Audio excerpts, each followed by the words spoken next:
السلام علیکم ناظرین، آپ دیکھ رہے ہیں لمحہ نیوز اور میں ہوں نوشاد علی خان۔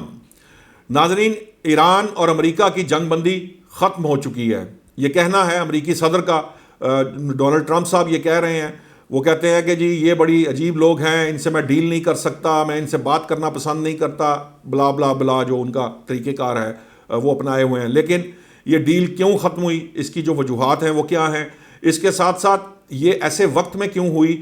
جب ڈونلڈ ٹرمپ جو ہے وہ ترکیہ کے دورے پر تھے، وہاں نیٹو سربراہی اجلاس میں انہوں نے شرکت کی، طیب اردوان جو ترک صدر ہیں ان سے بھی ملاقات کی، اور اچانک نیٹو جو ہے وہ ایران کے خلاف کیسے ہو گیا؟ ایران، اس سے پہلے تو وہ ایران کے اوپر جو حملہ تھا امریکہ اور اسرائیل، اس نے ساتھ نہیں دیا تھا، اب وہ ساتھ دینے کے لیے تیار ہے کہ نہیں ہے، یا صرف بیان دے رہا ہے، یا اس کا کوئی نتیجہ کیا نکلے گا؟ آخر ٹرمپ صاحب ایک دم یہ پیچھے کیوں ہٹے، کیوں حملہ آور ہوئے ایران کے اوپر؟ ایران بھی حملے آگے سے جوابی حملے کر رہا ہے، کویت پہ حملہ کیا اس نے، سعودی عرب اور قطر پر فی الحال نہیں کیا، دبئی پر نہیں کیا،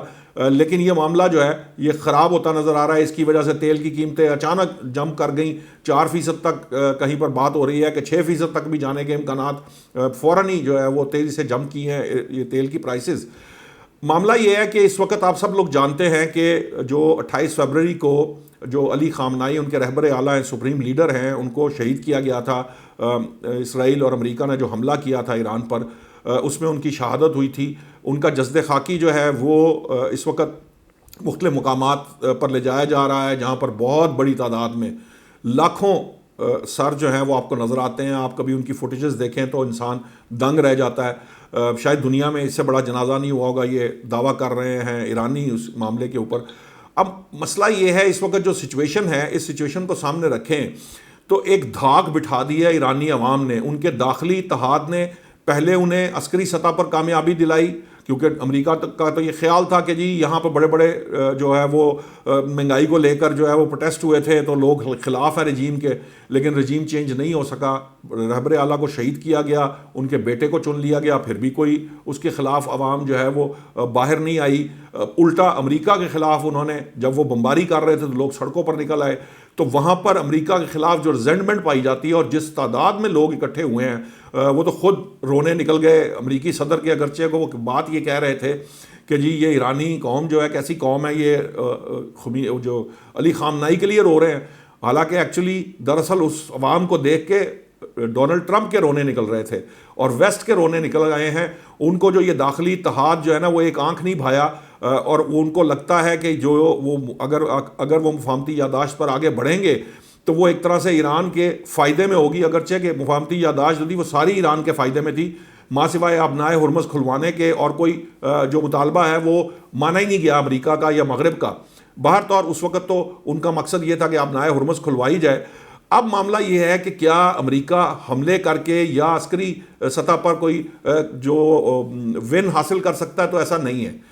مجھے نہیں لگتا کہ وہ عسکری سطح کے اوپر یا عسکری لحاظ سے کوئی جو فتح حاصل کر سکتا ہے۔ ابھی وہ اس کے اوپر جنگ بھی دوبارہ نہیں جاری کر سکتا، اس کے اپنے انٹرنل معاملات ایسے ہیں، کانگریس کا مسئلہ ہے اور بھی دیگر معاملات ہیں۔ لیکن یہ مفاہمتی یادداشت سے ایک دم بیک آؤٹ کیوں کیا گیا؟ یہ تکنیکی مذاکرات ہو رہے تھے دوحہ کے اندر، اچانک کیسا ہوا؟ تو میرے پاس جو اطلاعات ہیں اور کچھ جو میں اپنا تجزیہ پیش کر سکتا ہوں وہ یہی ہے کہ وہاں پر بیسکلی جو آئل کی جو ڈیلنگ یہ کوشش کی جا رہی ہے، یہ حملہ بھی بیسکلی آئل کے لیے، توانائی پر قبضہ کرنے کے لیے کیا گیا تھا، جو ایران نے کرنے نہیں دیا۔ اب جو ڈیلنگ کی کوشش کی جا رہی ہے، ایران ان ٹرمز پہ نہیں آ رہا جو امریکہ چاہتا ہے، اور امریکہ ان ٹرمز کو منوانے کے لیے دوبارہ جو ہے وہ ایران پر حملے کرنے کے لیے جو ہے وہ تیار ہو چکا ہے، اور وہ اس نے ٹائم بھی گین کر لیا ہے، کچھ اس کے پاس کوئی انٹیلیجنس بھی ہوں گی۔ ایسے وقت میں جب وہاں پہ ایرانی عوام جو ہے وہ دکھ اور درد میں مبتلا ہیں، وہ اپنے لیڈر کے جسد خاکی کو لے کر آگے بڑھ رہے ہیں، اور انہیں دفنایا جائے گا مشہد میں، شاید کل دفنا دیا جائے گا ایک آدھ روز میں۔ اب معاملہ یہ ہے کہ اس سارے معاملے سے ہوگا کیا؟ اس سارے معاملے کے ساتھ اور کچھ ہو نہ ہو، میری اور آپ کی زندگی بہت تنگ ہوگی، کیونکہ آئل پرائسز جس طرح سے جمپ کی ہیں، ہمارے ہاں بھی آئل پرائسز بڑھنا شروع ہو جائیں گی۔ ابھی اتنی کم نہیں ہوئی تھیں جتنی جنگ سے پہلے تھیں، اور اب یہ پھر بڑھیں گی تو ایک دفعہ پھر یہاں بڑھ جائیں گی۔ تو میری اور آپ کی عام آدمی کی زندگی اجیرن ہوگی، اور ابنائے ہرمز اگر بند کر دیتا ہے ایران تو وہ ایک نیا مسئلہ ڈیولپ ہو جائے گا۔ ساتھ ہی ساتھ جو ترکیہ کا کردار ہے وہ بڑا اہم ہے، کیونکہ بعض لوگ یہ بات کہہ رہے ہیں کہ جو R4 ریجنل 4 کنٹریز کا معاملہ تھا، جس میں مصر، ترکیہ، پاکستان اور سعودی عرب شامل تھے. یہ جو سیکیورٹی فریم ورک بن رہا تھا یہ بیسکلی ترک صدر جو ہیں ان کو F-35 دے کر، ایک طرح کی رشوت کی طرح دے کر، جو امریکی صدر ہیں انہوں نے ترکیہ کے صدر کی فیور لے لی ہے. اور ہو سکتا ہے کہ R4 جو سیکیورٹی فریم ورک بنایا جا رہا تھا اب اس میں کچھ تعطل آ جائے، کیونکہ نیٹو کا بھی ممبر ہے اس وقت ترکیہ. اگر نیٹو کو فیصلہ کر لیتا ہے وہ امریکہ کے ساتھ ہو جاتا ہے تو ترکیہ کو نیٹو کا ساتھ دینا پڑے گا. تو یہ جو اب نئی گیم ڈیولپ ہوئی ہے اس کے اندر بہت سے مسائل جو ہے پیدا ہو سکتے ہیں، کیونکہ اگر نیٹو امریکہ کے ساتھ شامل ہو جاتا ہے تو الٹیمیٹلی روس اور چین ایران کے ساتھ کھڑے ہیں. پاکستان سفارتی کوششیں کر رہا ہے کہ یہ معاملہ آگے نہ بڑھے، کیونکہ پاکستان نے ایکچولی جب یہ جنگ رکوائی تھی تو یہ کہا جا رہا تھا کہ پاکستان نے تیسری عالمی جنگ کا راستہ روکا ہے، اور اگر نیٹو اس میں دوبارہ شامل ہو گیا تو یہ پھر ایک دفعہ تیسری جنگ عظیم کی طرف معاملہ جاتا ہوا نظر آئے گا. اگرچہ معاشی طور پر یہ تیسری جنگ عظیم ہی تھی جو ابھی لڑی گئی ہے اور جو اب کنٹرول کی جا رہی. جو سچویشن ہمارے سامنے ہے یہ اچھی نہیں ہے، لیکن چونکہ ڈونلڈ ٹرمپ صاحب کا کوئی پتہ نہیں، وہ پل میں تولا پل میں ماشا ہوتے ہیں، ان کے ہڈن ایجنڈاز ہوتے ہیں جو عام آدمی کے سامنے یا لوگ دنیا کے سامنے نہیں آتے. زیادہ امکانات اسی چیز کا ہے کہ جیسے ہی تیل کے اوپر ایرانی کمپنیوں سے یا ایرانی حکومت سے یا ایرانی رجیم سے امریکی کمپنیوں کے لیے تیل کی جو رعایتیں ہیں یا معاملات ہیں یا بات چیت ہے وہ طے ہوگی تو پھر یہ ایک دم جو ہے وہ 360 کا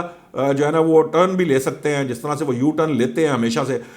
معاملات کو دیکھنا پڑے گا. ابھی یہ اگلے 2-4 دن جو ہیں وہ انتہائی کروشل ہوں گے. اگر یہ معاملہ یہاں سے بڑھ گیا، اگر یہ بڑھتا چلا گیا اور نیٹو اس میں شامل ہو گیا تو پھر جو ہے یہ معاملہ جو ہے یہ تیسری جنگ عظیم کی طرف بھی جا سکتا ہے. اور اس دوران سب سے اہم رول جو ہے پاکستان کے علاوہ عرب ممالک کا رہے گا، کیونکہ عرب اور عجم کی جو لڑائی کرانے کی کوشش کی گئی تھی، جو ایک دفعہ سازش پاکستان نے ناکام بنائی تھی، اگر اب بیٹ لے لی عرب ممالک نے تو پھر ہو سکتا ہے کہ یہ نقصان جو ہے نا، یا یہ جو میں تیسری جنگ عظیم کی بات کر رہا ہوں یہ وقت سے بھی پہلے جو ہے یہ ہم اس طرف چل پڑیں. عرب ممالک کو اس وقت انتہائی جو ہے نا بردباری کا مظاہرہ کرنا ہوگا، اور بہتر یہ ہے کہ مسلمان جس اتحاد کی بات کرتے ہیں، جس کا خواب دیکھتے ہیں، وہ اتحاد جو ہے نا اب وہ قائم کر لیا جائے اور نیٹو کی طرز پر مسلم نیٹو بنایا جائے. جب تک مسلم نیٹو نہیں بنے گا، جب تک یہ مسلم امہ کی شکل اختیار نہیں کریں گے مسلمان ممالک، ان کے ساتھ یہی ہوتا رہے گا. ادھر بھی جو ایک اور ابنائے ہیں جو انڈونیشیا والی سائٹ پر ہے، اور جو معاملات توانائی کا جو دوسرا کوریڈور ہے وہاں بھی معاملات اب خراب کیے جا رہے ہیں، اس پر بھی کنٹرول قبضے کی بات کی جا رہی ہے. تو یہ